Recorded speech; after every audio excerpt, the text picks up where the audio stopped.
Hey y'all, Captain Tim here, and I'm going to try and answer a few questions about what I do to make my reels last a long time and keep them running smooth. I'm going to go ahead and walk you through the 4 things or so that I do to make these things last through hundreds of days of use every year.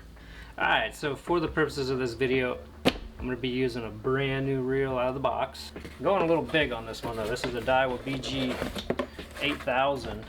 And I chose that because it'll just be easier for you to see on film what I'm doing. I don't really normally run an 8000 unless going for something bigger like grouper or something like that. So before we can get started on this, we got to talk about what's needed to even do this.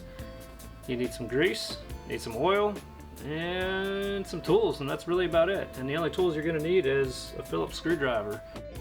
As far as oil and grease, that's really up to you. You can use what I use, or you can use whatever you want to get. I actually have switched over completely to using Corrosion X products. I'm not endorsed by them. I'll endorse them in that I like them. I get a huge tube of grease that I've used about half of already, but a full tube of grease for about the same price as one of these little itty bitty 1 ounce things of real grease. So save some money and get the big tube is what I say. And then I use a little bit of Corrosion X oil and these things. Alright, so the first thing I like to do on these reels is I remove the auto bail if there's one in the reel.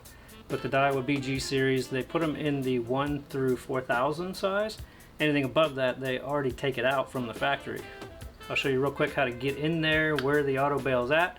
I don't have the parts in this reel because I've already removed them, but I'll show you where they're at, and then I'll roll in a picture of a schematic of the reel so that you can see what parts they are that you remove. Alright, so here we have a Daiwa BG 3000. Just have to remove 1 screw right here on the side of the cover plate.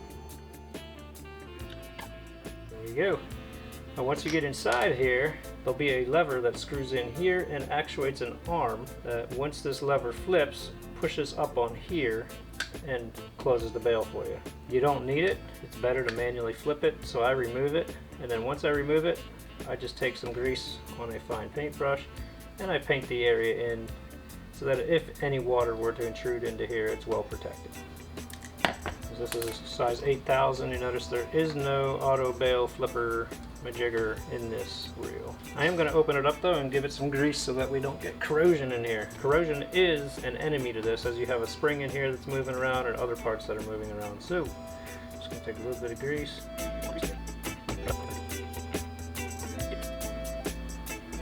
Cover that up. The line roller comes dry. Maybe a smidgen of grease from the factory, but mostly just dry. So if you squeeze some grease in there, you're good to go for a full season. So we're going to do that on the brand new one over here. Alright, so when you're doing the line roller, on this one it's just a Phillips screwdriver.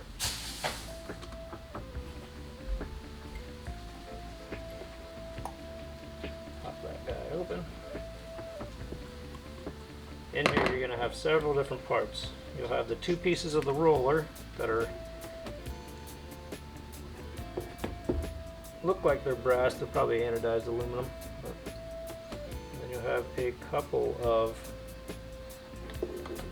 Teflon or plastic rollers, and that's it. There's no bearings in these. So that's actually one thing I really like about the BGs. If you put a bearing here, it's being abused big time by salt water, and yeah, it might roll smooth, but once it starts to fail, it's done. Where these, pull it out, clean it, grease it, put it back in, and you're good to go again. You don't have to go buy new bearings. Alright, so you pop it out, take your paintbrush with a little bit of grease on it.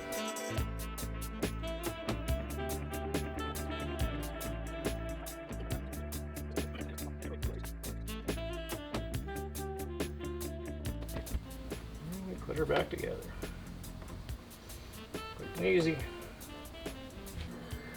Alright, so the next step is really important. It is inevitable that eventually a reel is going to get dropped, especially on a trotter boat. If you pack this full of grease, there's a barrier there. You know, grease and water don't mix, so the water's not really going to be able to push in there. A bunch of grease on your hand and pack it in there.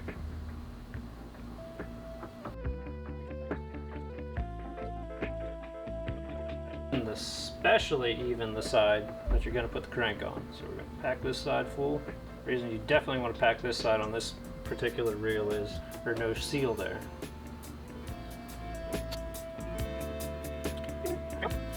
And there we have it. Alright, this next one is a bonus. Go ahead and take off the spool. Now that you have this off, I would say go ahead and check in here. There should be a whopping amount of grease underneath this cap, and there's none on this one. So I'm going to go ahead and paint some in here. You could even, if you want, go so far as to pulling your drag pack apart and greasing all your shims in there. I'm mostly just worried about, again, water getting in and past all this stuff. Even though there's an O-ring here, it helps to put a little bit of grease on that O-ring.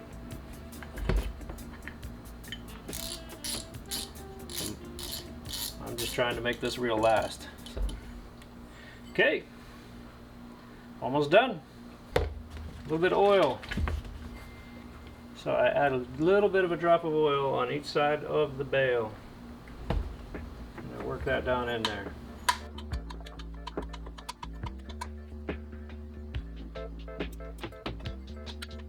And last but not least,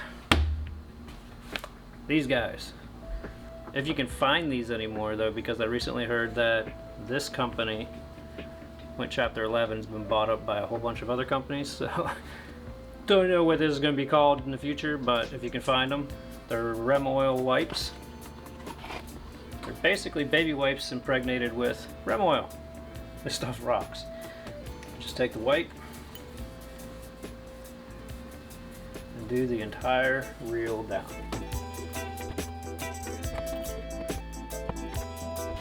And of course come back and wipe off the excess. So there you have it. That is the few simple steps that I do with every brand new reel that I get. It does not get on my boat. Well, I try not to put it on my boat unless I've already done that stuff. Sometimes I'm in a hurry and it does get thrown on the boat. But that's what I do eventually to all of my reels that are being in use, and that's why someone can pick up one of my reels and they go, wow, these are really smooth, and they think they're brand new, but they're not. I just take good care of them, and it's not a whole lot of work to take good care of them. It just takes a little bit of time. Other than that, I'm Captain Tim. Thanks for watching. If you enjoyed this video or you found it useful, please hit the like button for me and go ahead and subscribe. I'm gonna have a lot of cool videos like this coming up. Hopefully even cooler videos than this. Till next time, you take care, God bless, and I'll see you next time.